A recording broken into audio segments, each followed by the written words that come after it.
সাম্রাজ্য ছিল। দেশ বিদেশ থেকে মানুষের ভিড় জমত। সেই এলাকাগুলো একেবারে জনশূন্য।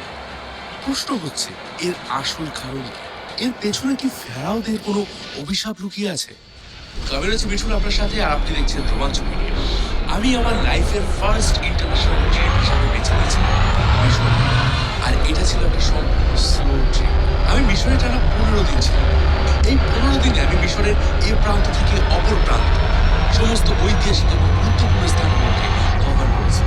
এখানের কালচার, এখানের ইতিহাস, এখানে রাস্তাঘাট, রাজনৈতিক, ভৌগোলিক অবস্থা সবকিছু একেবারে খুব কাছ থেকে পর্যবেক্ষণ করেছি।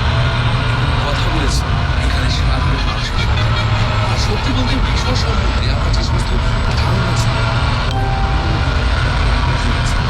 আশা করি এই ভিডিওটা শেষ হতেও আপনারা মিশর সম্বন্ধে চলুন শুরু করা যাক।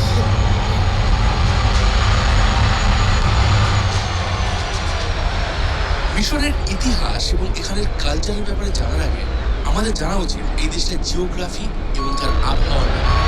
উত্তর আফ্রিকার একটা বৃহত্তম আরবীয় দেশ মিশর। দেশটার পশ্চিম দিকে রয়েছে বিশাল সাহারা মরুভূমি, যাকে বলা হয় ওয়েস্টার্ন ডেজার্ট, আর পূর্ব দিকে রয়েছে ইস্টার্ন ডেজার্ট, যেটা লোহিত সাগর পর্যন্ত বিস্তৃত। দেশটার উত্তরে রয়েছে ভূমধ্যসাগর আর দক্ষিণে সুদানের মরুভূমি। তবে মিশরের আবহাওয়া কিন্তু ভীষণ অদ্ভুত। আমাদের এখানে সমতলে যেখানে শীতকালের তাপমাত্রা 10-12 ডিগ্রি বা 15 ডিগ্রিতে পৌঁছে, সেখানে মিশরের শীতকালের তাপমাত্রা এখানে 25 থেকে 30 ডিগ্রি সেলসিয়াস, আর গরমের সময় তাপমাত্রা পৌঁছে যায় 50 ডিগ্রির কাছাকাছি।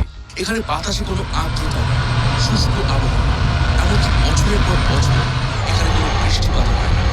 তবে আপনি যখন এই নীল নদের ধার ঘেঁষে ধীরে ধীরে মিশরের উত্তর দিকে এগোবেন, আপনি পৌঁছে যাবেন মিশরের একটা অত্যন্ত গুরুত্বপূর্ণ শহর আলেকজান্দ্রিয়া।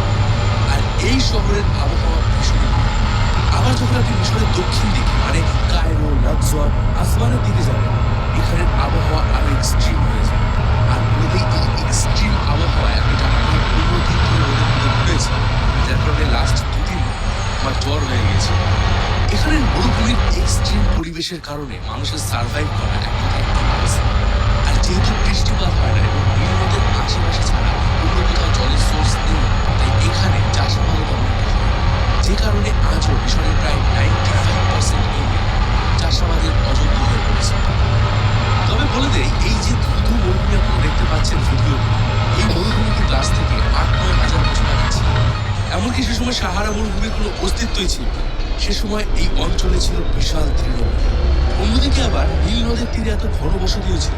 মিশরের প্রাচীন মানুষেরা এই তৃণভূমিতে বসবাস করত।